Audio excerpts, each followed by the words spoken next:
ಪುಣೆಯ ವಕೀಲೆಯೊಬ್ಬರು ಬಿಹಾರದಲ್ಲಿ ಮತ ಹಾಕಿದ್ದರ ಸೆಲ್ಫಿ ಜಾಲತಾಣಗಳಲ್ಲಿ ವೈರಲ್ ಆಗುತ್ತಲೇ ಬಿಜೆಪಿಯ ಮತಗಳ್ಳತನಕ್ಕೆ ಕೊನೆಯಿಲ್ಲವೇ ಎಂದು ಕಾಂಗ್ರೆಸ್ ಮತ್ತೆ ಧ್ವನಿ ಎತ್ತಿದೆ. ಪುಣೆಯ ಉರ್ಮಿ ಎಂಬುವರ ಜಾಲತಾಣ ಸೆಲ್ಫಿ ವೈರಲ್ ಆಗಿದೆ. ಅವರು ಶಾಯಿ ತಗುಲಿದ ತೋರು ಬೆರಳನ್ನ ಎತ್ತಿ ತೋರಿಸಿದ್ದಾರೆ.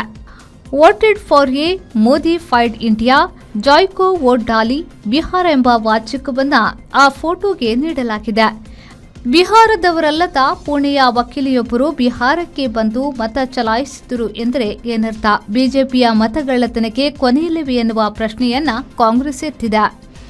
ಲೋಕಸಭೆಯಲ್ಲಿ ಪ್ರತಿಪಕ್ಷದ ನಾಯಕರಾಗಿರುವ ರಾಹುಲ್ ಗಾಂಧಿಯವರು ಎತ್ತಿ ಹೇಳುತ್ತಿರುವ ವೋಟ್ ಚೋರಿಯ ಹೊಸ ಕುರುಹು ಇದು ಎಂದು ಕಾಂಗ್ರೆಸ್ನವರು ಹೇಳಿದ್ದಾರೆ.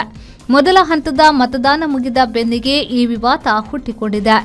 ಈ ಉರ್ಮಿ ಎಂಬ ವಕೀಲೆಯು ಮಹಾರಾಷ್ಟ್ರ ಲೋಕಸಭಾ ಚುನಾವಣೆಯಲ್ಲಿ ಮತ್ತು ಬಿಹಾರ ವಿಧಾನಸಭಾ ಚುನಾವಣೆಯಲ್ಲಿ ಮೋದಿಯವರಿಗಾಗಿ ಮತಗಳ್ಳತನ ಮಾಡುವೆ ಎಂದು ಹಿಂದಿಯಲ್ಲಿ ಪೋಸ್ಟ್ ಮಾಡಿದ್ರು ಎಂದು ಕೆಲವರು ತಿಳಿಸಿದ್ದಾರೆ. ಬಹುರಾಜ್ಯದಲ್ಲಿ ಮತದಾನವು ಹೊಸ ಸ್ಟಾರ್ಟ್ಅಪ್ ಆಗಿದ್ದು ಅದು ಬಿಜೆಪಿಯ ಸುಳ್ಳು ಆಶ್ವಾಸನೆಯ ಉತ್ಪಾದನೆ ಎಂದು ಮಹಾರಾಷ್ಟ್ರದ ಕಾಂಗ್ರೆಸ್ ವಕ್ತಾರ ಅತುಲ್ ಲೋಂಧೆ ಪಾಟೀಲ್ ಎಕ್ಸ್ಪೋಸ್ಟ್ ಅನ್ನ ಮಾಡಿದ್ದಾರೆ.